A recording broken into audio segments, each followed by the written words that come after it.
رات سے کان میں پڑ رہی ہو تو کہتے ہیں عظیمت یہ کہ کان میں ہاتھ ڈالنی ہے، اور اگر نہیں بھی ڈالے جائیں گے بغیر ارادے کے اور انسان اپنی توجہ وہاں نہیں کرتا تو اسے گناہ نہیں، کیونکہ سننے میں بہت سی چیزوں میں اختیار کا دخل ہوتا ہے۔ وہ دو روایات ہیں، جس میں آپ جا رہے تھے تو حضرت مطلب ایک صحابی ساتھ تھے، انہوں نے کان میں ہاتھ ڈال دیے لیکن دوسرے کو نہیں کا منع کیا، اور خود لگا کے سونا۔ کون سا مسیح کون سی مسیح اچھا اس میں نہیں، مطلب اس میں یہ دیکھیں بہتر یہی ہوتا ہے کہ جمہور کے قول کے ساتھ رہے انسان، لیکن یہ کہ یہ آپ مفتی خطب الدین صاحب سے ایسے جو اصولی بات جیسے یہ پوچھ رہے تھے حدیث سے ہو سکتی ہے اہداف کے ہر کراہت میں نہیں آ جائے گا، مکروہ تحریمی کوئی حرمت ہی، یعنی مکروہ تحریمی کا مطلب یہ ہے کہ جس کو کا کرنا ناجائز اور سوری کرنا ناجائز ہے اور جس کے کرنے والے کو سزا ملے گی۔ میرے خیال یہ فرق نہیں کرنا چاہ رہے تھے، یہ فرق نہیں کرنا چاہ رہے تھے نا، یعنی یہ اصطلاح کا فرق ہے، یعنی یہ مکروہ تحریمی اصطلاح کا فرق ہے، لیکن وہ آپ کو یہی بتائیں گے کہ مکروہ تحریمی ہماری قرآن حرام ہے، جیسے واجب ان کے ہاں کرنا ضروری ہے اسی طرح مکروہ ہے۔ لیکن حضور صلی اللہ علیہ وسلم کے آنے پہ میوزک بجایا گیا، شادیوں میں بھی بجایا گیا، تو وہ مطلب یہ لفظ تو ایک مبہم سا ہے کہ آپ صلی اللہ علیہ وسلم کی آمد پہ میوزک بجایا گیا ہے، کیونکہ میوزک سے مراد دو لی جاتی ہے، ایک ہے کہ کوئی چیز گائی جائے، اس کو بھی غنا کے عنوان سے ہی کہتے تھے، تو اچھی آواز سے گانا تو عموماً منع نہیں ہے۔ باقی یہ کہ جہاں تک دف کا تعلق ہے تو اس کے استعمال کی جو گنجائش روایات میں ملتی تھی، خوشی کے موقع پہ اور شادی کے موقع پر، عید کے موقع پر، تو دف کا استعمال کر کے کوئی اچھے الفاظ اور اچھے بول جو ہے وہ گا لیے جائیں تو یہ کوئی بری بات نہیں۔ تو اسی پہ قیاس کر کے ٹیکنالوجی ایڈوانس ہو گئی ہے تو اور اس میں خاص طور پہ یہ دیکھا جائے گا کہ اس سے جو ہے وہ انسان پر اثرات کیا پڑتا ہے، تو وہ دف جو ہے وہ ویسے بھی جو ہے نا طلع البدر علینا من ثنیات الوداع، یہ والی روایت تو علماء نے کہا کہ ثابت نہیں ہے ویسے، کیونکہ ثنیات الوداع آپ صلی اللہ علیہ وسلم جس طرف سے سفر کر کے آ رہے تھے نا تو وہاں سے آپ اس جگہ سے گزرے ہی کوئی نہیں، کہا کہ اگر یہ ثابت ہے بھی طلع البدر علینا من ثنیات الوداع تو یہ تبوک سے واپسی ہے، اور اسی طرح کہتے ہیں کیونکہ تبوک سے واپسی پر آپ ثنیات الوداع سے آئے تھے، اس موقع پر انصار استقبال کے لیے کھڑے گے، آپ تبوک سے واپس آئے، تو وہ جو مشہور ہے کہ طلع البدر اس وقت پڑھا گیا تھا کہ جب آپ صلی اللہ علیہ وسلم تشریف لائے، تو باقی یہ کہ بنو نجار کی جو ہے وہ جواری گا رہی تھی بچیاں، اور وہ نحن جوار من بنی نجار یا حبذا محمدا من جاری مشہور ہے نا، وہ واقع ثابت ہے کہ وہ بنو نجار جو آپ صلی اللہ علیہ وسلم کے اخوال بھی لگتے ہیں اوپر سے، بنو ہاشم ہاشم جو تھے عبد المطلب، یعنی ہاشم نے شادی کہاں کی تھی، ہاشم جو آپ صلی اللہ علیہ وسلم کے دادا پردادا ہیں انہوں نے شادی بنو نجار میں کی تھی، اور آپ جانتے ہیں عبد المطلب وہیں پلے بڑے تھے، اور بعد میں ان کے چچا مطلب ہاشم کے بھائی مطلب تھے، تو وہ جب ان کو لینے گئے اور لے کر بنو نجار سے واپس آئے تو لوگوں نے دیکھا تو سمجھے یہ غلام ہے، تو کہنا شروع کر دیا عبد المطلب۔ تو بنو نجار اللہ کے رسول صلی اللہ علیہ وسلم کے رشتے دار تھے، تو آپ صلی اللہ علیہ وسلم وہاں ایک دفعہ تشریف بھی لے رہے تھے، آپ نے فرمایا تھا کہ میں بچپن میں یہاں کھیلتا ہوں، حضرت آمنہ کے ساتھ جب آپ ایک دفعہ تشریف لے گئے تو وہ یہ گا رہی تھی نحن جوار من، اور بھی اشارہ نحن جوار من بنی نجاری یا حبذا محمدا من جاری، کیا ہی خوب پڑوسی ہیں اللہ کے رسول ہمارے صلی اللہ علیہ وسلم۔ فائنل کیا فائنل یہی ہے کہ ڈاکٹر طلحہ نہ بتائیں میں کچھ فائنل ہے تمہارا بچا جائے، کہہ رہے ہیں بچنا بہتر ہے۔ دف کے بارے میں کہا جاتا ہے ون سائڈڈ جو ہوتا ہے نا یوں کر کے، اور دونوں طرف سے اس میں ڈھول نہیں ہے بلکہ ون سائڈڈ، اور اس کے اوپر نا وہ کور کرتے تھے چمڑے سے، ایک سائڈ ہوتی ہے اس کے اوپر چمڑا باندھ کے پھر اس کے اوپر ڈھم اس طرح، جیسے آپ کہیں گے کوئی اپنے گھر کی دیگچی رکھ کے نیچے سے خالی اس کو شروع ہو جائے، لیکن نہیں یہ کوئی برا کام نہیں تھا ان کے، بلکہ اللہ کے رسول صلی اللہ علیہ وسلم نے بعض موقع پر فرمایا کہ تم وہ جب شادی کے موقع پر کہ تم نے نہیں بھیجی گانے والیاں، یعنی انصار کو تو غنا بہت پسند ہے، آپ نے فرمایا فإن الأنصار يحبون الغنى، تمہیں چاہیے تھا کہ کسی کو بھیجو۔ تو ہمارے یہاں تھوڑی سی خشکیت اس طرح بڑھ گئی کچھ دیندار گھرانوں میں کہ اس طرح کا کوئی کام ہی نہیں ہوتا، کہ چلو لڑکیاں بچیاں بیٹھ کے کچھ گا لیں اور اس طرح کر لیں تو باہر آوازیں نہیں جانی چاہیے، تو یہ کام ہونے میں تو کوئی حرج نہیں، اس میں الفاظ اچھے ہونے چاہیے، باقی کوئی فحش گوئی نہ. حضرات وہ مطلق اور مقید اصل میں شروع کرنا تھا، کر دیا تھا پچھلی دفعہ، اس میں کچھ تفصیلات آج شاید تھوڑا مختصر، پتہ نہیں وہ مختصر ہو گئے، لیکن ارادہ تھا کہ میں کافی مختصر کروں گا. اصل میں مجھے 2 دن سے کافی تیز بخار آ رہا تھا، رات کو 104 کے آس پاس، تو کل رات تھوڑا کم تھا، چڑھ رہا تھا 101 تک پہنچ گیا تھا، پھر کھا لی دوائی تو تھوڑا نیچے چلا گیا، صبح بھی جا رہا تھا اوپر. تو لیکن اب یہ ہے کہ سر کووڈ پھر آ رہا ہے، احتیاط کریں. آ رہا نا، ابھی میں اس سے پہلے ہی فارغ ہوا مصر پہنچا ہے، میں نے پڑھا اور پاکستان پہنچ، یہ مطلب کووڈ ہی ہوتا ہے نا، اس میں کوئی یہ ساری اسی طرح کی چیزیں. بسم اللہ الرحمن الرحیم. اللہم صل علی سیدنا محمد وعلی آل سیدنا محمد وبارک وسلم آمین یا رب العالمین. حضرات پچھلی دفعہ یہ مطلق اور مقید کی بحث ہم نے شروع کی تھی، تو اس حوالے سے کچھ تعریفیں میں نے بتائی تھی مطلق کی، اور اس کے بعد ہم نے اصول شاشی میں سے پڑھنا شروع کیا تھا، وہی ہم آج پڑھیں گے. تو کسی صاحب کو حاضر ہو کہ مطلق کیا ہوتا ہے اور مقید کیا ہوتا ہے، یہ عام کی قسم ہے یا خاص کی قسم ہے؟ خاص کی قسم. عام اور خاص جو ہے وہ معنی کی صفات ہیں یا الفاظ کی صفات؟ الفاظ کی صفات. تو خاص کی کتنی قسم ہے؟ خاص شخصی، خاص کلی، کلی میں جنسی اور نوعی. مطلق جو ہے اور مقید وہ خاص کی کس قسم کے تحت آتا ہے؟ کلی کے تحت آتا ہے.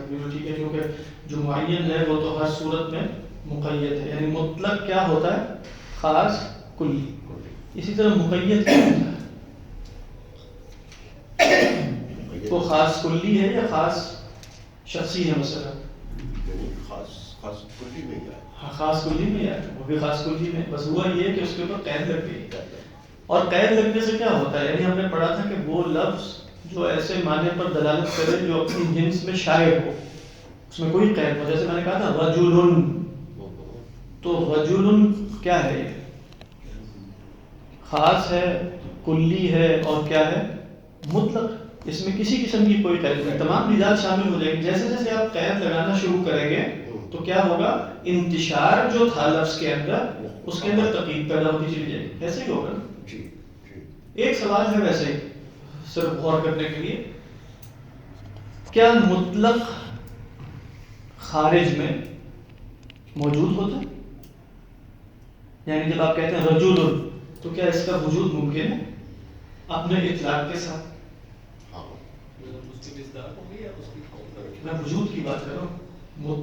رجل موجود ہے، کہیں آپ دکھا سکتے ہیں کہ یہ صاحب مطلق ہے؟ وہ تو پھر اس پہ قید لگے نا، اگر یہ صاحب کہہ رہے اس کا بدل ہو جاتا. ہاں تو چلو یہ صاحب نہ کہیں، کوئی صاحب ایسے ہیں کہ جو مطلق رجل ہو. رجل مطلق، ویسے مطلق رجل تو سب ہے، رجل مطلق کون سا؟ یعنی جب آپ نے کہہ دیا کلی ہے، یہی ابھی آپ غور کریں نا، کلی جو ہے نا وہ ذہن کے سوا کہیں نہیں جاتی. یعنی یہ تھوڑی ہو سکتا ہے کہ خارج میں آپ کسی خارج میں جو بھی ہوگا مقید ہوگا. بات ہے میں اگر یہاں کھڑا ہوں تو آپ کہیں کہ بھئی ایک مکان میں بھی ہوں، زمان میں بھی ہوں، ایک خاص قد ہے، ایک خاص خاندان ہے، سب تقییدات ہیں. مطلق کا خارج میں کوئی وجود نہیں ہوتا. اللہ موجود ہمیشہ کس کا ہوگا؟ مقید کا. یعنی موجود ہونے کے لیے اس کے اندر قید کی شرط ہوگی، اور جتنی زیادہ اس کے اندر قیدیں لگتی چلی جائیں گی اس کا وجود کہتا چلا جائے گا. ہاں اس کا وجود جو ہے، تو لہذا انسان کا کمال ویسے کس پہ ہوگا؟ یعنی آپ دیکھیں اگر جا کے آپ پڑھیں گے نا احمد ضروق علیہ الرحمہ یا ان کے قواعد التصوف اور اس طرح کی کتابیں جو اصول فقہ کے طریقے پر تصوف کے نکات نکالتے ہیں، وہ کیا کہیں گے کہ بھئی اگر میں نے اور آپ نے کمال حاصل کرنا ہے تو قیود بڑھانی پڑے گی یا آزاد ہونا پڑے گا؟ قیود سے نکلنا پڑے گا. ہاں جتنا قیود اتنا ہی زیادہ آپ کے اندر اطلاق پیدا ہوگا نا. تو قیود سے مراد شریعت کی قیود نہیں لے رہے ہیں، نفس کی قیود. یعنی نفس کی جو قیود ہیں، نفس کی جو خواہشات ہیں، وہ شبہات ہیں، شہوات ہیں وہ قید کرتی ہیں نا آپ کو. بات ہے. اگر آپ اس سے نکلنا شروع ہو جائیں گے تو اطلاق کی کیفیت پیدا ہوگی. اسی لیے اطلاق لغت میں بھی کس کو کہتے ہیں؟ اطلقہ اذا ترکہ. اطلقہ. اس لیے طلاق بھی اسی سے. عورت قید تھی نا تو عورت کو آزاد کر دیا تو وہ کیا ہوگی؟ مطلقہ. مطلقہ کا مطلب ہے کہ وہ مقید سے مطلق ہو گئی. تو اس لحاظ سے آپ دیکھیں تو یہ بڑے خوبصورت الفاظ ہیں. روزمرہ مطلق اور مقید پر غور لغت کے اعتبار سے بھی آپ کریں گے تو اس میں بڑے فوائد. یہاں تک کہ فلسفے اور وحدت الوجود والے بھی جب گفتگو کر رہے ہوں گے وہ بھی بتائیں گے وجود مطلق ہوتا ہے. پھر اس میں کلام ہوگا کہ وجود مطلق کیا پایا جا سکتا ہے مقیدات کے بغیر. تو وہ کہیں گے کہ کچھ کہیں گے کہ شاید پایا جا سکتا ہے, کچھ کہیں گے کہ نہیں. اس لیے آپ دیکھیں کہ اکثر وہ لوگ جو وحدت الوجود کے قائل ہیں بڑے بڑے بھی, ان کے مذہب کے بارے میں بھی اکثر لوگوں کا خیال یہ ہے کہ وہ عالم کو قدیم مانتے ہیں. چاہے اس عالم کو نہیں, علم نوعی کی بات کر رہا ہوں. کیوں؟ اس لیے کہ وہ جو وجود مطلق ہے وہ مستقل اپنا اظہار تو مقیدات ہی میں رکھے گا. تو ہر وقت مقیدات کا وجود یعنی مخلوقات کا وجود ضروری ہوتا چلا جائے گا. تو اس لحاظ سے یہ کلمہ بہت خوبصورت, مطلق اور مقید. پھر اسی طرح آپ دیکھیں گے کہ دو لفظ بولے جاتے ہیں. ایک لفظ ہے وجود مطلق یا آپ کہیں گے رجل مطلق, اور ایک ہے مطلق الرجل. کیا کوئی صاف فرق بتائیں؟ وجود اردو میں بھی ہم بولتے ہیں یہ تو مطلق, کیا کوئی لفظ جیسے یہ تو صاف بتائیں.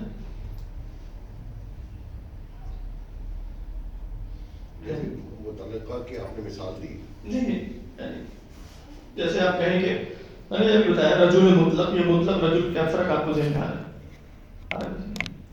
رجل مطلق تو وہی ہے جس کے بارے میں ہم مطلق بات کر رہے ہیں, وہ تو کہیں موجود نہیں ہو سکتا. مطلق رجل کا مطلب یہ ہے کہ وہ رجل جو بس رجل ہو چاہے کسی بھی قید میں پایا جاتا ہو, وہ مطلق ہے. یعنی مطلق پہلے آتا ہے اس میں. یہ منطق میں اگر آپ فرق کریں گے مطلق پہلے لائیں گے تو ہم سب مطلق رجل تو ہیں. مطلق رجل تو سب ہے, مطلق انسان, لیکن الانسان المطلق تو ہم نہیں, ہم تو مقید ہے. بات دیکھیں جس پہ بھی اطلاق ہوتا ہے. ہاں یہ بالکل صحیح بات ہے. مطلق رجل کا مطلب ہے جس پر بھی رجل ہونے کا اطلاق ہو جائے وہ مطلق رجل ہے. لیکن الرجل وہ ہے کہ جو الرجل المطلق ہے, انسان کامل کوئی ہو گئے. تو رجل اور خالی رجل اور مطلق رجل میں کیا فرق ہے؟ کوئی فرق نہیں. یعنی آپ ایک عام رجل کو کہتے ہیں, ہاں وہ مطلق رجل ہے, وہ جس پر بھی رجل کا اطلاق ہو رہا ہے. الذی یطلق علیہ اسم الرجل فهو مطلق الرجل. لیکن جب آپ مختلف فنون, اب دیکھیں ہم پڑھتے ہیں علم الکلام میں کہ ایک ہوتا ہے ایمان مطلق, ایک ہوتا ہے مطلق ایمان. اب اس میں بتانا یہ چاہتا تاکہ معلوم ہو جائے کہ علماء جب اصطلاحات بولتے ہیں وہ کہیں گے لا یؤمن, مثلا لا ایمان لمن لا امانۃ له, لا ایمان او والله لا یؤمن, والله لا یؤمن, والله لا یؤمن الذي لا یأمن جاره بوائقه. تو اب یہ لا یؤمن میں سوال یہ پیدا ہوا علماء کے ہاں کہ یہ ایمان مطلق کی نفی ہے یا مطلق ایمان کی نفی ہے. زمین و آسمان کا فرق پڑ جائے گا. جنہوں نے کہا کہ یہ مطلق ایمان کی نفی ہے وہ ہو گئے خوارج, اور جنہوں نے کہا کہ یہ ایمان مطلق کی نفی ہے وہ ہم ہو گئے اہل سنت. کتنا فرق پڑ گیا. یعنی ایمان مطلق کی نفی سے مراد ہے ایمان کامل اپنی اعلیٰ فارم میں, یہاں خاص مطلق منطقی معنی میں نہیں ہے. ایمان مطلق جو ایمان کامل اس کی نفی ہے. مطلق ایمان کی نفی کہیں گے تو آپ کہیں گے جس پر بھی لفظ ایمان کا اطلاق ہو سکتا ہے اس کی نفی ہے. تو مطلق ایمان کی نفی کا مطلب ہے اس کے اندر ایمان ہے ہی نہیں. لیکن اگر آپ کہیں گے ایمان مطلق کی نفی ہے تو اس کا معنی کیا ہوگا کہ ایمان کامل کی نفی ہے. ایمان پھر بھی فرق ہے نا دونوں. ٹھیک ہو گیا. جی سچا آدمی یا سراپا سچ جیسے ہاں تو اسی طرح کا. لیکن جب آپ ایک خاص معنی میں بولیں گے نا مطلق تو اس کا تو وجود کلی کی صورت میں محض ذہن میں ہوتا ہے. ادھر کلیات جو ہے نا, کلیات وہ ہمارا خیال یہی ہے, پلیٹو کا شاید کچھ اور ہو, افلاطون کا, لیکن کہ وہ خارج میں نہیں پائے جاتے, خارج میں نہیں پائے جاتے. مفعول مطلق کے بارے میں کیا ہے؟ مفعول مطلق, ہاں بالکل صحیح کہہ رہے ہیں. مفعول مطلق کا مطلب یہ ہے کہ جس میں اور کوئی قید نہیں.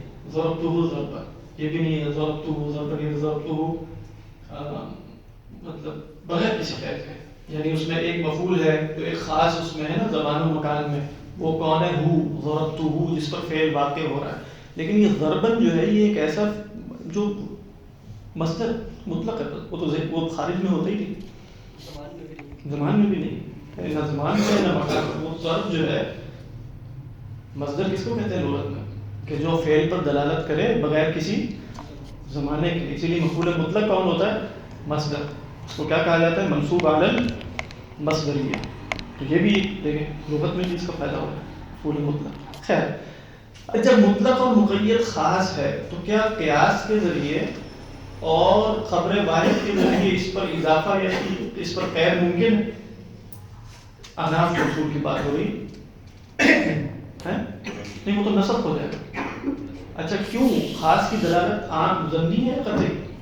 خاص کی دلالت تو قطعی ہے. تو ہم نے کیا پڑھا تھا پچھلی دفعہ جہاں سے بات شروع ہوئی تھی، شاید آپ کے سامنے پتہ نہیں وہ ہے ہی نہیں آج کہ نہیں ہے. تو پچھلی دفعہ جو میں نے اصول شاشی بھیجی تھی وہی پڑھنی تھی اصل میں، وہ تو مکمل نہیں ہوئی تھی نا. ہاں تو وہ اصول شاشی ہی میں پڑھنا تھا، اس کو مکمل کرنا تھا.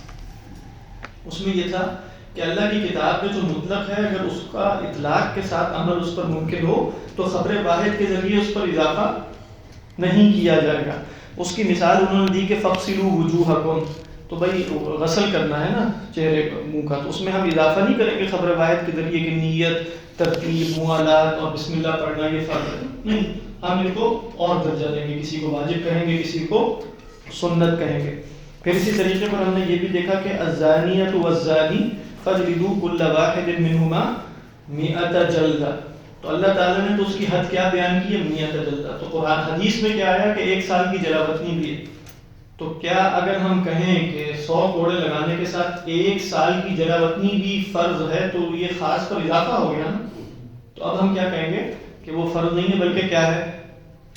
واجب بھی نہیں ہے، بلکہ وہ سیاست شرعیہ ہے، وہ امام کے اختیار پر ہے، اگر وہ چاہے تو کرے اور نہ چاہے تو نہ کرے. اس کے بعد ہم آخری جو چیز پڑھ رہے تھے وہ کیا ہے کہ اللہ تعالیٰ فرماتے ہیں، کھول لیا آپ لوگوں نے جن لوگوں کے پاس ہے؟ ہاں. تو اللہ تعالیٰ فرماتے ہیں پیج نمبر بھی کیا کریں؟ موبائل میں ہے آپ کے، تو پھر کیا کریں؟ اچھا آپ کا موبائل یہ دے لیں اور اس کو ریکارڈنگ کر لیں، تو ریکارڈنگ چلتی رہے، آپ اس کو کھولیں، ہو سکتا ہے نا؟ ہاں جی، وہ قریب سے ذرا زیادہ کلیئر آواز ہوتی ہے. اچھا اچھا ہاں چلو پھر آپ ان کے ساتھ پڑھ لیں. ادھر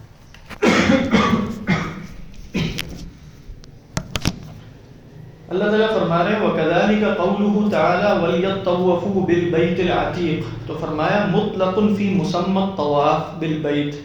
کہہ رہے ہیں یہ آیت طواف کرنے کے بارے میں مطلق ہے کہ خانہ کعبہ کا کیا کرنا ہے؟ طواف. فلا یزاد علیہ شرط الوضوء بالخبر. خبر کے ذریعے وضو کی شرط نہیں لگائی جا سکتی. آپ واضح ہے لیکن خبر تو آ گئی ہے نا. وہ خبر کیا ہے؟ مستدرک حاکم کی روایت ہے کہ الطواف بالبیت الصلاۃ. طواف کرنا گھر کا نماز ہے. اب نماز بغیر وضو کے نہیں ہوتی. آپ صلی اللہ علیہ وسلم نے اس کو کیا کہا ہے؟ نماز. لیکن فرمایا الا ان اللہ احل فیہ النطق. لیکن اللہ تعالیٰ نے اس میں بولنے کو جائز رکھا ہے. بات چیت بھی کر سکتے ہیں لیکن یہ نماز ہے تو نماز تو وضو کے ساتھ ہوتی ہے. تو قرآن مجید میں وَلْيَطَّوَّفُوا تو مطلق آیا ہے بغیر کسی قید کے. تو اب ہم کیا کہیں گے کہ اس پر ہم خبر واحد کے ذریعے اضافہ کر دیں؟ تو نہیں کریں گے. تو اب کیا کریں گے پھر؟ ہم کہیں گے مطلق طواف یا طواف مطلق. اب یہاں ہم فرق نہیں کر رہے ہیں. مطلق طواف فرض ہے اور وضو کرنا کیا ہے؟ واجب ہے. اور اگر وضو رہ گیا اور آپ نہ کر سکے تو دم کے ذریعے اس کا مداوع ہو سکتا ہے. بات آپ جانتے ہیں نا، دم دینا پڑے گا اگر وضو کے بغیر طواف کیا. ایک اور اگر جنابت کی حالت میں طواف کیا بالفرض تو اس کا دم بہت بڑا ہے، اور وہ کیا ہے؟ بدنا، یعنی اونٹ پورا دن کرنا. کیا فرمایا؟ فلا یزاد علیہ شرط الوضوء بالخبر بل یعمل به على وجہ. بلکہ ایسے عمل کیا جائے گا لا یتغیر به حکم الکتاب، کہ کتاب کا حکم متغیر نہ ہو. کتاب کا حکم کیا تھا؟ فرضیت کا. فرضیت میں اضافہ نہیں کریں گے. تو کیا ہوگا بھی ان یکون مطلق الطواف فرضا بحکم الکتاب. مطلق طواف تو فرض ہو قرآن کے حکم سے، والوضوء واجبا بحکم الخبر. بات واضح ہے. فیجبر النقصان اللازم بترک الوضوء الواجب بالدم، کہہ رہے ہیں اگر بالفرض کوئی نقصان لازم آ گیا ترک وضو کی وجہ سے جو واجب تھا تو اس کا جبر کیسے ہوگا، اس کو جوڑا کیسے جائے گا؟ کسر اور جبر کس کو کہتے ہیں؟ جبر ہے جوڑنا، کسر ہے توڑنا، تو اس کو جوڑا جائے گا دم کے ذریعے۔ جو بغیر وضو کے طواف الاؤ کرتے ہیں وہ کیسے کرتے ہیں؟ وہ اسی طرح کرتے ہیں کہ طواف الاؤ نہیں ہے وضو کے بغیر، طواف الاؤ نہیں ہے، واجب ہے وضو کرنا، لیکن اگر بالفرض کوئی شخص طواف زیارت کے لیے آیا، بالفرض طواف زیارت فرض ہے نا طواف کرنا، اب وہ طواف زیارت کے لیے آیا اور وہ پہنچا اندر اور بڑی مشکل سے اور رش اور دروازے بند اور یہ اور وہ، اب وہ اس کا وضو ٹوٹ گیا، کئی دفعہ انسان کو قدرت بھی نہیں ہوتی، ہو سکتا ہے بڑی عمر کا، وہ کیا کرے واپس جائے طواف، تو اب وہ کیا کرے گا کہ طواف کر لے، اور اگر وہ صاحب حیثیت ہے تو پھر وہ دم دے گا، تو اس کو دم دینا پڑے گا۔ تو ایک اس میں یہ نہیں ہوا کہ ہم نے وضو کو لازم قرار نہیں دیا، وضو لازم ہے، لیکن بس یہ بتایا کہ اگر طواف زیارت میں طواف زیارت رہ گیا تو حج ہی نہیں ہوگا، کیونکہ وہ تو رکن تھا، وہ تو فرض ہے، لیکن اب اگر وضو کے بغیر ہو گیا تو اس کی تلافی ہو سکتی ہے، جیسے نماز میں اگر آپ سے کوئی واجب رہ جائے تو اس کی تلافی آپ کر سکتے ہیں سجدہ سہو کے ذریعے، لیکن اگر فرض رہے تو اس کی تلافی کیسے ہوگی؟ نماز میں بھی نہیں ہوگی، نماز کیا کرنی پڑے گی؟ دوبارہ پڑھنی پڑے گی۔ تو یہاں مراد یہ ہے وضو کے بغیر طواف جائز نہیں ہے، بات، لیکن اگر بالفرض ہو گیا تو کیا کریں گے، یہ مراد ہے۔ اس کو وضو کر کے دوبارہ کر لیں، وہ بھی ٹھیک طریقے، ہاں ٹھیک ہے، اگر آپ نے وضو کر کے دوبارہ کر لیا تو پھر ٹھیک تو ہو گیا، پھر واجب آپ کا پورا ہی ہو گیا۔ جی جی، اگر کسی نے وہ دم نہ دیا اور اس کو یہ جو بات کر رہے ہیں، یہی میں نے سوال کرنا تھا کہ پھر تو اگر دوبارہ کر لیا جائے اس کو تو پھر تو وہ دم نہ، ٹھیک ہو گیا، پھر تو اس نے اپنا فرض پورا کر دیا۔ اچھا یہاں ایک سوال ویسے ہو سکتا ہے جو یہاں انہوں نے ڈسکس نہیں کیا، بعض نے کہا کہ بھائی قرآن نے تو مطلق طواف کا کہا، 7 پر کہاں سے آ گئے، 7 طواف آپ نے کیسے، یہ بھی تو خبر واحد کے ذریعے کیا ہوگا، تو اس کا کیا جواب ہوگا؟ ہاں ایک تو یہ خبر واحد کوئی نہیں، یہ تو امت کا عمل ہے، بلکہ اللہ کے رسول صلی اللہ علیہ وسلم نے اس کو تواتر کی حیثیت سے جاری فرما دیا، لہٰذا اس کے ذریعے تو ہو سکتا ہے، اس کے ذریعے تو کوئی مسئلہ نہیں۔ دوسرا بعض علماء نے کہا کہ خبر واحد بھی ہوتی تب بھی ہو سکتا ہے، وہ کیسے؟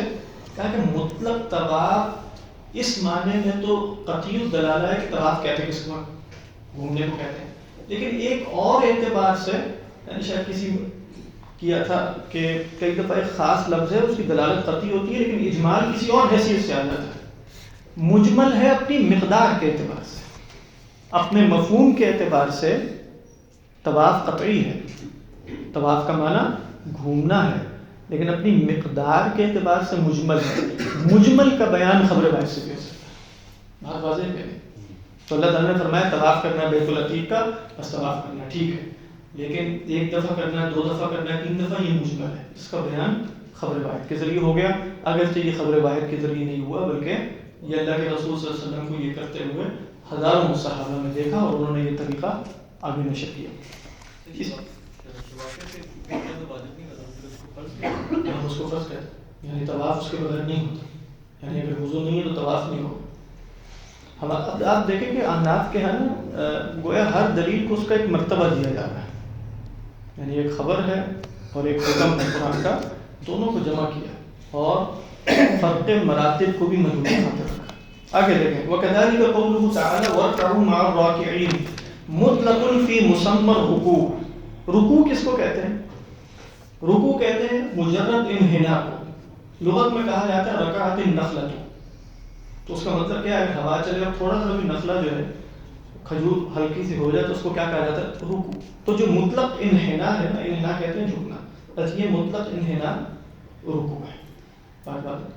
اب ایک حدیث ہے اللہ کے رسول صلی اللہ علیہ وسلم کی جس کو کہتے ہیں حدیث الاعرابی، جو ایک صاحب ہے اور انہوں نے آ کر وضو کیا اور نماز پڑھی تو آپ نے فرمایا کہ صلی فإنک لم تصلی، دوبارہ پڑھی آپ نے فرمایا صلی فإنک لم تصلی، تو پھر آپ نے اس کو بتایا کہ دیکھو تمہیں رکوع اس طرح کرنا ہے کہ جب تم یہ کرو تو بالکل کمر سیدھی کر لو اور تھوڑی دیر کے لیے رکو بھی، تو تعجیل ارکان جس کو کہا جاتا ہے۔ اب یہ خبر ہے، خبر واحد ہے، بالکل صحیح ہے، لیکن قرآن مجید میں رکوع تو بس رکوع ہے، وَارْكَعُوا مَعَ الرَّاكِعِينَ، تو کیا فرماتے ہیں فَلَا يُزَادُ عَلَيْهِ شَرْطُ التَّعْدِيلِ بِحُكْمِ الْخَبَرِ، خبر کے ذریعے اس کے اندر شرط تعدیل کا اضافہ نہیں کیا جائے گا، ولكن يعمل بالخبر على وجه لا يتغير به حكم الكتاب فيكون مطلق الركوع فرضا بحكم الكتاب والتعديل واجبا بحكم الخبر. بات واضح ہو گئی؟ تو مطلق رکوع فرض ہو جائے گا اور تعدیل کیا ہو جائے گی؟ واجب. اور جس نے تعدیل ارکان نہ کیا تو وہ اس واجب کو جبر کیسے کرے گا؟ سجدہ صاحب کے ذریعے. بات واضح ہو رہی ہے؟ تو وَارْكَعُوا مَعَ الرَّاكِعِينَ مطلق الرکوع فرض بحکم الکتاب اما التعدیل فإنه واجب بحکم الخبر. بات واضح ہے؟ اس کے بعد آپ دیکھیے اگلا مسئلہ یہ ہے کہ اللہ تعالیٰ نے فرمایا ہے، یہ اگلا مسئلہ سمجھنے کے لیے تمہید ہے کہ وَأَنزَلْنَا مِنَ السَّمَاءِ مَاءً طَهُورًا، ہم نے آسمان سے کیا اتارا؟ پاکیزہ پانی، ماءً طَهُورًا. اب اللہ تعالیٰ نے ماءً کا لفظ بولا ہے، ٹھیک ہے؟ تو اب کبھی پانی میں صابن مل گیا، کوئی اور شے مل گئی جس نے رنگ بدل دی، بو بدل دی، پاک چیز کی بات ہو رہی ہے، ناپاک کی نہیں. کبھی اس کے اندر زعفران مل گیا، اس کا رنگ جو ہے وہ زرد ہو گیا، تو اب اس سے وضو ہو سکتا ہے کہ نہیں؟ کیونکہ اللہ نے تو مطلق پانی کی بات کی ہے اور یہ ماء اس زعفران کے اندر تو زعفران کی قید لگ گئی ہے. یعنی احناف پر اعتراض ہوگا کہ تم تو ماء اس زعفران سے وضو کو جائز قرار دیتے ہو، اور قرآن مجید نے تو پانی کو مطلق استعمال کیا. تو اب انہوں نے بتایا کہ قیدیں دو قسم کی ہوتی ہیں. ایک قید وہ ہوتی ہے کہ جو چیز کو اپنے اطلاق سے نہیں نکالتے، یعنی اگر کہا جائے ماء الزعفران، یہ لغت، یہ مسئلہ لغت کا ہے، ہو سکتا ہے کسی عرف میں نکل جائے. کہتے ہیں ماء الزعفران وہ ہے جس میں زعفران گر گیا ہے، پانی وہ، ٹھیک. اب اگر کوئی شخص یہ کہے کہ میرے لیے پانی لاؤ، تو کہا کہ وہ شخص پانی لینے جائے گا، دیکھے گا پانی اگر اس میں زعفران گرا ہوا بھی ہے پھر بھی وہ لے آئے، کیونکہ اس نے پانی منگایا تھا وضو کرنے کے لیے. اور یہ اگرچہ قید تو اس میں لگ گئی ہے، لیکن یہ قید وہ نہیں ہے جس نے اس کے اطلاق کو ظاہر کر دیا. سمجھ میں آ رہی ہے یہ بات؟ یہ سمجھ میں آ رہی ہے؟ ایک قید وہ ہوتی ہے جس کی وجہ سے اطلاق زائل ہو جاتا ہے. وہ کیا ہے؟ جیسے اگر کہا جائے ماء الورد، گلاب کا پانی، وہ کیا ہے؟ گلاب کے پتوں کو نچوڑ کے جو بھی اس کا عرق جو نکالا جاتا ہے اس کو کیا کہا جاتا ہے؟ ماء الورد مثلا. تو کہا کہ جو ماء الورد ہے اس میں بھی اضافت ہے، لیکن اس اضافت کی وجہ سے پانی اپنے اطلاق سے نکل گیا. اگر کہا جائے گا پانی لاؤ تو کوئی بھی نہیں سمجھے گا کہ گلاب کا عرق منگایا جا رہا ہے. ٹھیک سمجھ میں آ رہی ہے؟ کیونکہ یہاں کیا ہے؟ ماء الورد میں بھی اضافت ہے اور یہ قید ہے. اور قید میں نے آپ کو بتایا تھا کہ ابھی صفت سے بھی ہو سکتی ہے، اضافت سے بھی، اور بھی چیزوں سے، ظرفیت سے بھی ہو سکتی ہے. تو یہ وہ قید ہے جو مطلق کو اس کے اطلاق سے نہیں نکالتی، پہلی والی. اور دوسری قید کون سی ہے کہ جو مطلق کو اپنے اطلاق سے نکال دیتی ہے. تو کہا کہ جیسے ماء الصابون ہے، صابن والا پانی، اس میں کیا صابن گر گیا بس، وہ بھی اپنے اطلاق سے نہیں نکلتا. لیکن اگر کہا جائے ماء الشجر یا ماء التمر مثلا، تو وہ یا ماء البرتقال مثلا، وہ عصیر ہوگا.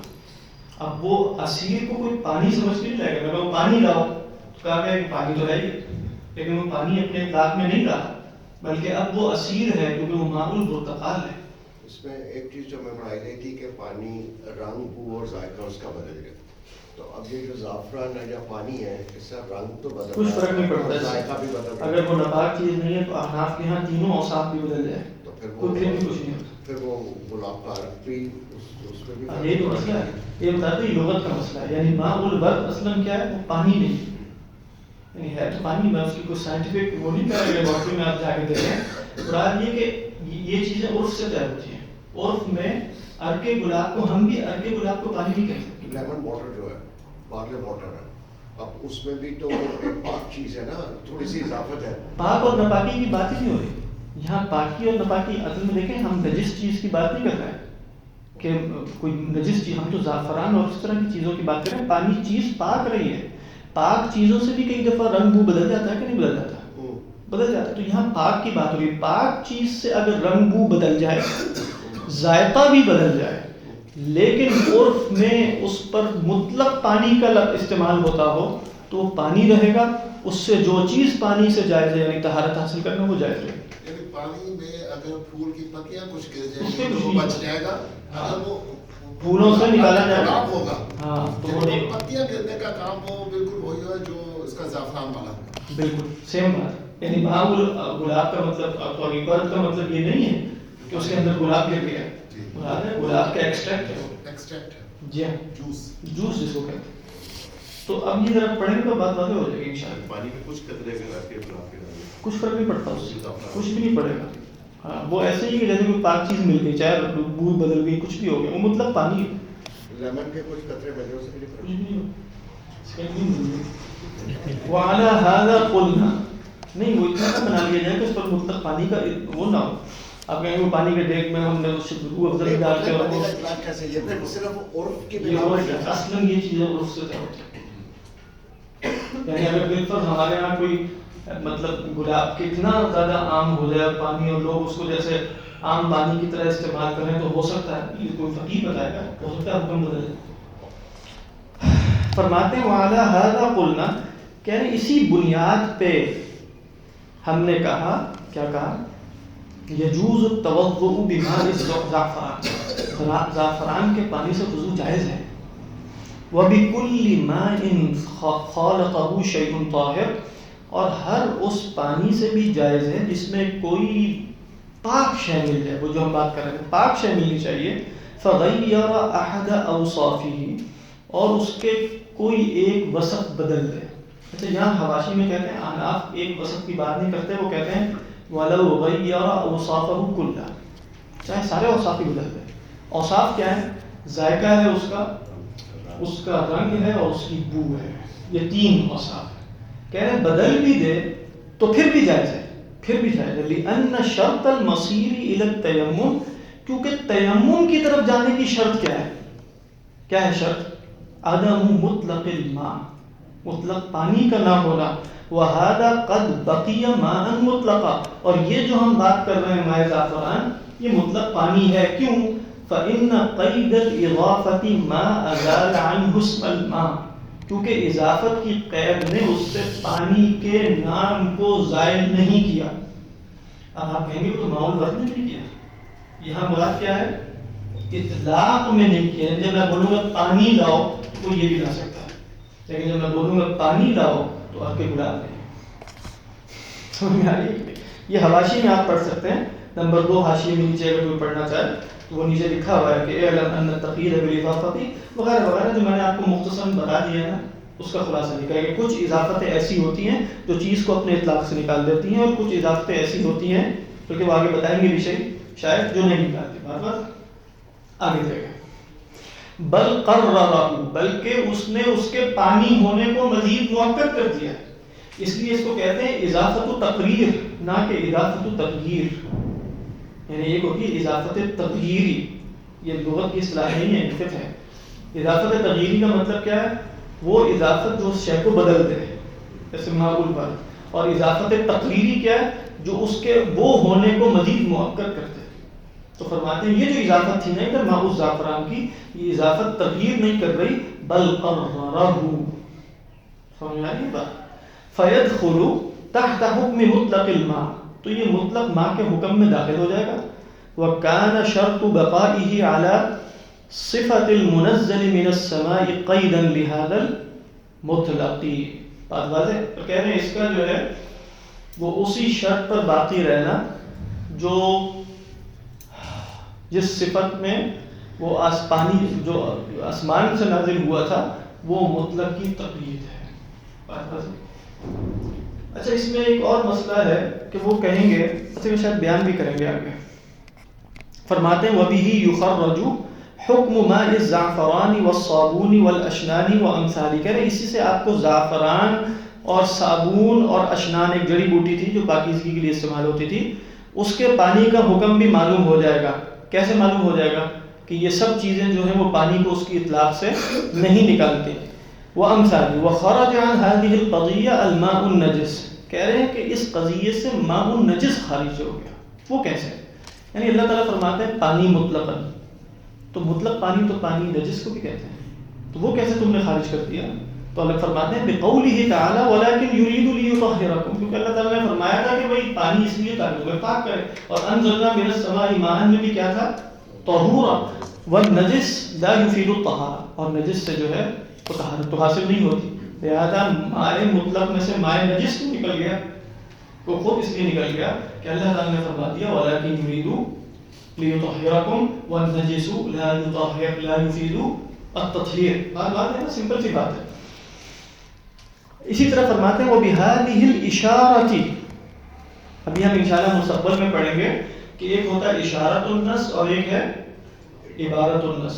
عبارت النص ہم اس کلام سے اخذ کرتے ہیں کہ کلام اس معنی کے لیے لایا گیا ہوتا ہے، اور اشارت النص بھی ہم کلام ہی سے اخذ کرتے ہیں لیکن کلام اس معنی کے لیے لایا نہیں گیا ہوتا، لیکن وہ معنی اس کے اندر لفظ میں موجود ہوتا ہے. یہ اشارت النص ہے. اب وَلَكِنْ يُرِيدُ لِيُطَهِّرَكُمْ کیوں لایا گیا ہے؟ اللہ تعالیٰ بتا رہا ہے تاکہ اللہ تمہیں پاک کرے. تو پاکیزگی کا بیان کرنا عبارت النص ہے، لیکن اس سے ایک اور بات اخذ ہوئی کہ وضو واجب ہونے کے لیے ناپاکی شرط ہے، کیونکہ اگر طہارت پہلے ہی حاصل ہے پھر وضو کی ضرورت کیا ہے. لیکن یہ اس مقصد کے لیے کلام لایا گیا تھا کہ اشارتاً یہ مفہوم اخذ کیا اشارتاً. سمجھ میں آ رہی ہے کہ نہیں؟ تو کیا فرمایا انہوں نے وَبِهَذِهِ الْإِشَارَةِ. آپ نے اشارت النص وغیرہ تو پڑھا ہوگا نا کسی زمانے میں، یا الگ ہے پڑھا تو کوئی بات نہیں، یہ آگے ہم پڑھیں گے. لیکن فرماتے کہ اس آیت میں اشارے سے کیا پتہ چلا؟ علم ان الحدث شرط لوجوب الوضوء، کہ حدث اصغر یعنی وضو ٹوٹنا شرط ہے وضو کے واجب ہونے کی. کیونکہ اللہ تعالیٰ نے کیا کہا لیطہرکم، اگر تم پہلے ہی طہارت میں تو پھر وضو واجب ہوگا نہیں ہوگا. فإن تحصیل الطہارۃ بدون وجود الحدث محال. طہارت کا حاصل ہو جانا بدون حدث تو محال ہے. تحصیل حاصل، طہارت تو آلریڈی حاصل ہے. لیکن آپ یہاں کہیں گے کہ ہر نماز کے لیے وضو کرنا تو اچھی بات ہے. وہ اچھی بات یہاں مستحب کی ہو رہی ہے یا وجوب کی ہو رہی ہے؟ وجوب کی ہو رہی ہے. بات واضح ہے کہ نہیں؟ اچھا جی. قال ابو حنیفہ رحمہ اللہ تعالی المظاہر اذا جامع امرأته في خلال الإطعام لا يستأنف الإطعام لأن الكتاب مطلق في حق الإطعام. دیکھیے یہ کیا مسئلہ ہے. اس کا خلاصہ یہ ہے کہ اللہ تعالیٰ فرماتے ہیں جو اپنی بیوی سے زہار کرے گا، جو اپنی بیوی سے زہار کرے گا اس نے کیا کرنا؟ کفارہ دینا. کیا فرمایا والذین یظاہرون من نسائہم ثم یعودون لما قالوا. جو اپنی بیویوں سے زہار کر بیٹھیں اور پھر دوبارہ ارادہ کرنا چاہیں اپنی بات سے، تو انہوں نے کرنا ہے فتحریر رقبۃ من قبل ان یتماسا. یہاں غور کیجیے گا شرط قید کیا ہے. یہ تو اس نے گردن آزاد کرنی ہے ہاتھ لگانے سے پہلے. ٹھیک ہے. ذالکم توعظون بہ واللہ بما تعملون خبیر. ٹھیک. فمن لم یجد، کیا ہے؟ فمن لم یجد فصیام شہرین متتابعین من قبل ان یتماسا. دوبارہ یہ قید آ گئی. اس نے 2 مہینوں کے لگاتار روزہ رکھنے ہیں قبل اس کے کہ وہ بیوی کو ہاتھ لگائے. ٹھیک ہے. اس کے بعد کیا فرمایا ومن لم یجد فاطعام 60 مسکینا. تو وہ 60 مسکینوں کو کھانا کھلائے. لیکن یہاں اللہ نے بتایا من قبل ان یتماسا، یہاں نہیں بتایا. اب اگر روزہ رکھتے ہوئے کوئی شخص 30 روزے رکھ چکا اور بیوی سے تعلق قائم کر رہے تو یہ پہلے سے دوبارہ رکھنے پڑیں گے کیونکہ شرط کیا تھی من قبل ان یتماسا. لیکن 60 مسکینوں کو کھانا کھلانے میں یہ نہیں کہا من قبل ان یتماسا. بات ہے وہاں 2 جگہوں پر قید ہے من قبل ان یتماسا کی، یہاں قید نہیں. اب اگر وہ 25 کو کھانا کھلا چکا ہے اور اس کے بعد یہ تماس ہو جاتا ہے یعنی، تو کیا اب دوبارہ سے کھلانا شروع کرے گا؟ تو امام ابو حنیفہ علیہ رحمۃ فرماتے ہیں نہیں کرے گا. امام شافعی کیا فرماتے ہیں اس مطلق کو ہم پیچھے مقید پر ہی محمول کریں گے اس کو، کیونکہ اللہ تعالیٰ نے پہلے شاید لگائی تو یہاں نہیں لگائی بس، لیکن گویا قیاساً ہم یہاں بھی قید لگا دیں گے پچھلے 2 پر قیاس کرتے ہوئے. قیاس کے ذریعے کیا مطلق قرآن میں اضافہ ہو سکتا ہے؟ احناف کیا ہاں نہیں ہو سکتا. ابھی تو ہم یہی تو پڑھ رہے ہیں قیاس کے ذریعے بھی نہیں ہو سکتا اور نہ خبر واحد کے ذریعے ہو سکتا ہے. تو امام ابو حنیفہ علیہ رحمہ کیا فرما رہے ہیں کہ اب آپ یہ پوری بحث سمجھ میں آ گئی. اب اس کو پڑھیں گے تو بات واضح ہو جائے گی. قال ابو حنیفہ المظاہر اذا جامع امرأته في خلال الاطعام لم يستأنف الاطعام. اگر اس نے اپنی بیوی سے جماع کر لیا، مظاہر نے، زہار کرنے والے نے، کھانا کھلانے کے درمیان گویا ابھی 60 کو پورا نہیں کیا، تو وہ دوبارہ کھانا کھلانا شروع نہیں کرے گا. کیوں؟ لأن الکتاب مطلق فی حق الاطعام، کیونکہ کتاب میں تو مطلق آیا بغیر من قبل ان یتماسا کے قید کے. فلا یزاد علیہ شرط عدم المسیس بالقیاس علی الصوم، تو اب اس پر عدم مسیس یعنی بیوی کے قریب نہ جانے کی شرط صوم پر قیاس کرتے ہوئے نہیں لگائی جائے گی. یہ مسئلہ سمجھ میں آ گیا؟ کیوں؟ لأن حکم الکتابی مطلق، یعنی مطلق کیا ہے؟ من غیر قید، بغیر کسی قید کے، تو ہم یہ قید نہیں لگائیں گے. جہاں اللہ نے مطلق رکھا ہے وہاں مطلق ہے، جہاں مقید ہے وہاں مقید ہے. اسی لیے امام ابو حنیفہ علیہ الرحمہ کا مسلک کیا ہے کہ مطلق قرآن مجید کا مطلق اپنے اطلاق پر رہے گا، مقید اپنے تخییر کے ساتھ ہوگا. مطلق کو مقید پر محمول نہیں کیا جائے گا سوائے ایک صورت میں، باقی کسی صورت میں مطلق کو مقید پر محمول نہیں کیا جائے. ایک صورت وہ کیا ہے کہ جس میں ایک ہی حکم ہو، ایک ہی سبب ہو، ایک جگہ قید ہو ایک جگہ نہ ہو تو محمول کر لیں گے. اس کی مثال قرآن میں کیا ہے؟ اللہ تعالیٰ فرماتے ہیں حرمت علیکم المیتۃ والدم ولحم الخنزیر، یہ حرمت بیان ہو رہی ہے خون کی. دوسری جگہ کہہ دیا کہ قل تعالوا اتل ما قل لا اجد فيما اوحي الي محرما على طاعم يطعمه الا ان يكون ميتة او دما مسفوحا، تو وہاں خون کے ساتھ بہنے کی قید لگا دی. تو اب اس کو محمول کر دیا جائے گا کیونکہ دونوں جگہ بات ایک ہی ہو رہی ہے.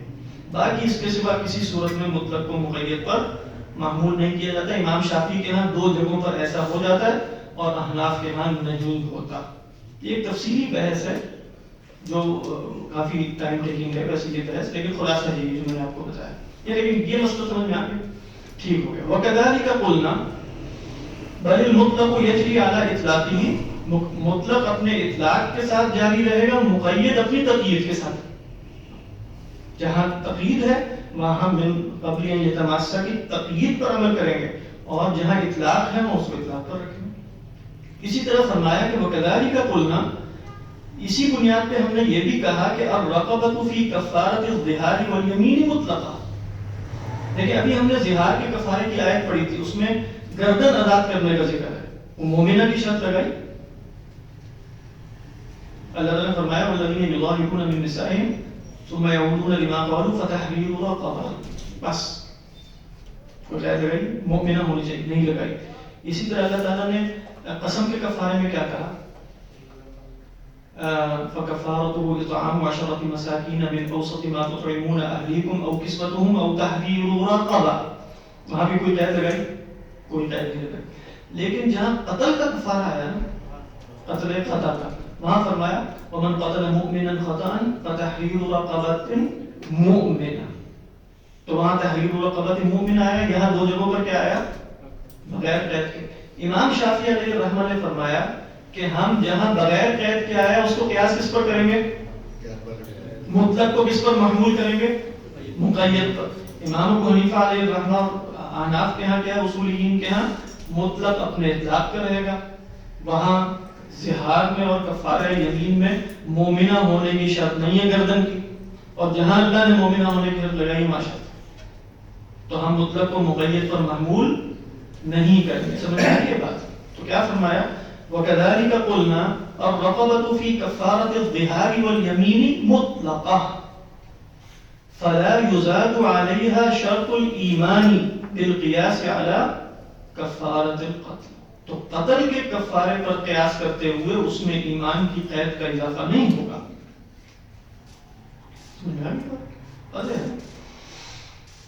اب ایک اور مسئلہ آ گیا بڑا مشکل کا. فرماتے ہیں فَإِنْ قِيلَ إِنَّ الْكِتَابَ فِي مَسْحِ الرَّأْسِ يُوجِبُ مَسْحَ مُطْلَقِ الْبَعْضِ وَقَدْ قَيَّدْتُمُوهُ بِمِقْدَارِ النَّاصِيَةِ بِالْخَبَرِ. کہہ رہے ہیں اگر تم سے یہ کہا جائے، اعتراض ہے فقہ حنفی اصولیین پر کہ تم اپنے مسلک سے خود انحراف کچھ جگہوں پر کر رہے ہو. وہ کیسے؟ کہہ رہے ہیں اگر یہ کہا جائے کہ اللہ تعالیٰ نے تو کہا ہے کہ مسح کرو سر پہ، اور یہ تو مطلق ہے، تو سر پہ کہیں بھی مسح کر لو، آگے کر لو، پیچھے کر لو، اتنے سے پر کر لو، زیادہ پہ کرو، پورے پہ کرو، سب ایسے ہی. تو تم نے اس کو قید کیسے کر دیا خبر کے ذریعے کہ مقدار الناصیہ 1/4 کے برابر، پیشانی کے برابر کر دیا نا. ہم آپ کیا کہتے ہیں واجب کتنا ہے؟ سمجھ میں آ رہی ہے کہ نہیں؟ وہ کیسے ہوا ہے, یہ قید کیسے ہوئی ہے؟ یہ ایک پہلا اعتراض. دوسرا والکتاب مطلق فی انتہاء الحرمۃ الغلیظۃ بالنکاح وقد قیدتموہ بالدخول بحدیث امرأۃ رفاعہ. کہہ رہے قرآن مجید میں آیا ہے کہ اگر طلاق مغلظہ ہو جائے, ذرا غور سے پہلے مسئلہ سن لیں, طلاق مغلظہ ہو جائے, 3 طلاقیں ہو جائیں, تو اس کے بعد حلالہ کے بغیر وہ عورت پہلے شوہر کے لیے جائز نہیں ہوتی, کیونکہ اللہ تعالیٰ فرماتے ہیں فَإِن طَلَّقَهَا فَلَا تَحِلُّ لَهُ مِن بَعْدُ حَتَّى تَنكِحَ زَوْجًا غَيْرَهُ.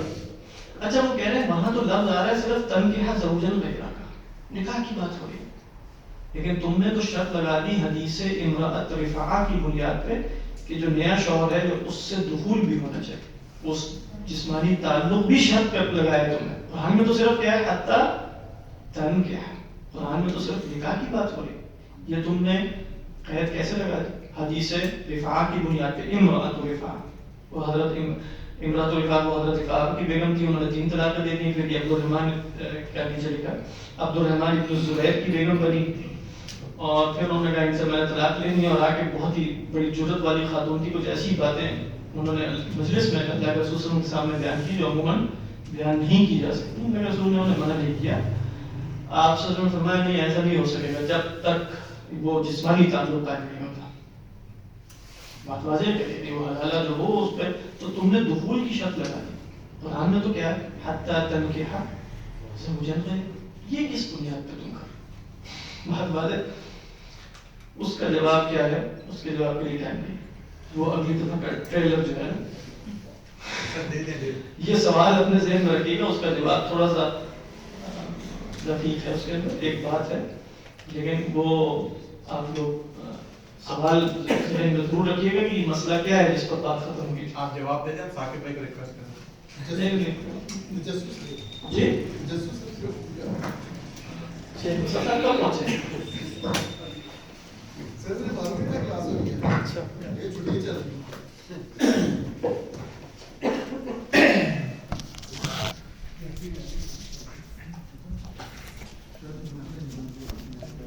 اگلی دفعہ انشاءاللہ